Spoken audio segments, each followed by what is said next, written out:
स्वागतम। पंचम श्रेणी सरस्वती संस्कृत भाषा सोपानम पंचम भाग तृतीय पाठ।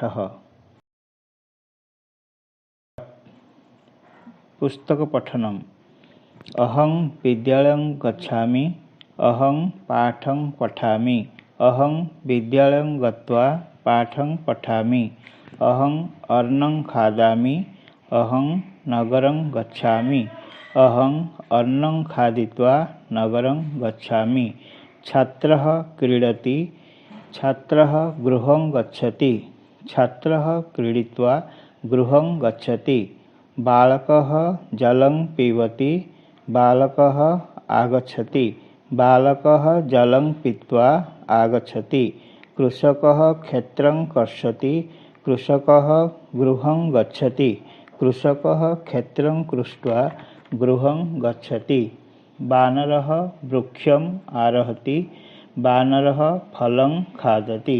वानरः वृक्षम् आरुह्य फलं खादति। पूजकः शिवं पूजयति। पूजकः प्रसादं ददाति। पूजकः शिवं पूजयित्वा प्रसादं ददाति।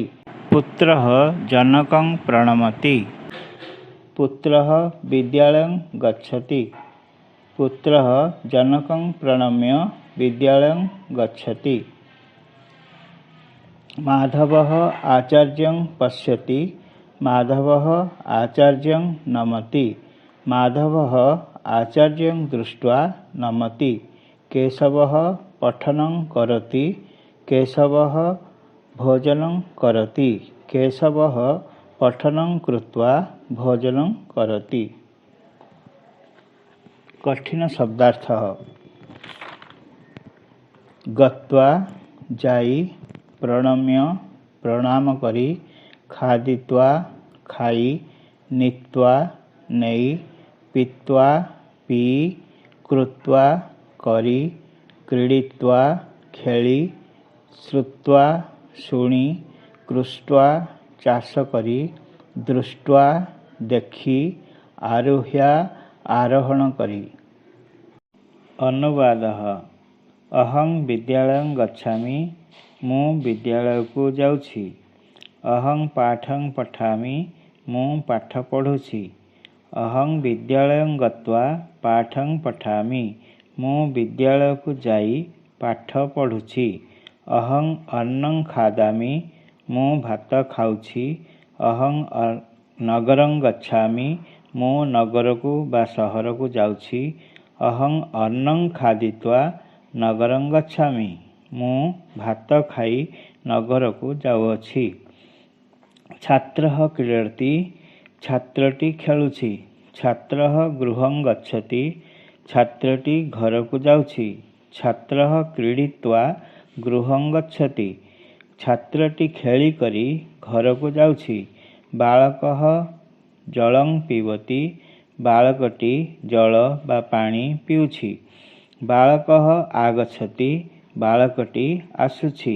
बालकः जलं पीत्वा आगच्छति। बालकटी जल पी करी आसुअछि। कृषकः क्षेत्रं कर्षति। कृषकटी जमी को चाष करुछि बा हल करुछि। कृषकः गृहं गच्छति। कृषकटी घर को जाउछि। कृषकः क्षेत्रं कृष्ट्वा गृहं गच्छति। कृषकटी क्षेत्र को कर्षण करी बा चाष करी घर को जाउछि। वानरः वृक्षम् आरोहति। माଙ୍କड़टी गछरे चढ़ुछि। वानरः फलं खादति। माଙ୍କड़टी फल खाउछि। वानरः वृक्षम् आरुह्य फलं खादति। माଙ୍କड़टी गछरे चढ़ी करी फल खाउछि। पूजकः शिवं पूजयति। पूजारीटी शिवं को पूजा करुछि। पूजकः प्रसादं ददाति। पूजारीटी प्रसाद देउछि।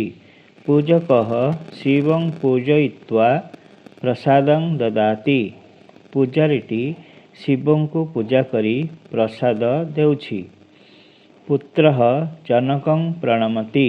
ପୁଅଟି ବାପାଙ୍କୁ ପ୍ରଣାମ କରୁଛି। ପୁତ୍ରଃ ବିଦ୍ୟାଳୟଂ ଗଚ୍ଛତି। ପୁଅଟି ବିଦ୍ୟାଳୟକୁ ଯାଉଛି। ପୁତ୍ରଃ ଜନକଂ ପ୍ରଣମ୍ୟ ବିଦ୍ୟାଳୟଂ ଗଚ୍ଛତି। ପୁଅଟି ବାପାଙ୍କୁ ପ୍ରଣାମ କରି ବିଦ୍ୟାଳୟକୁ ଯାଉଛି। ମାଧବଃ ଆଚାର୍ଯ୍ୟଂ ପଶ୍ୟତି।